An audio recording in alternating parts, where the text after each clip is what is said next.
Baru-baru ini, pelakon Kamal Adli meluahkan rasa berang terhadap pihak tidak bertanggungjawab yang menyebarkan fitnah mengenai anaknya, Hora Ukaira. Tuduhan bahawa Hora bukan darah dagingnya dianggap Kamal sebagai sesuatu yang sangat tidak masuk akal.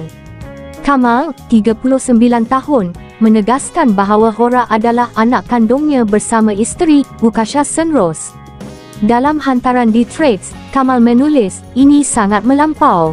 Terlalu melampau untuk manusia normal dan sebagai Muslim.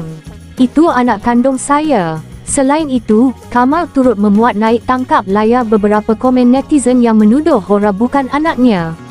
Dia berharap agar orang ramai berhenti menyebarkan berita palsu yang akhirnya menimbulkan fitnah terhadap keluarganya.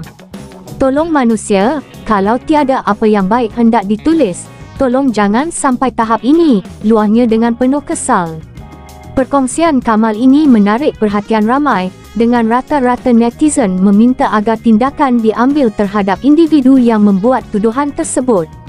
Kamal menjelaskan bahawa perkongsian itu bukan untuk membalas dendam, tetapi sebagai langkah memberi kesedaran kepada masyarakat supaya lebih berhati-hati dan tidak mudah mempercayai serta menyebarkan cerita palsu.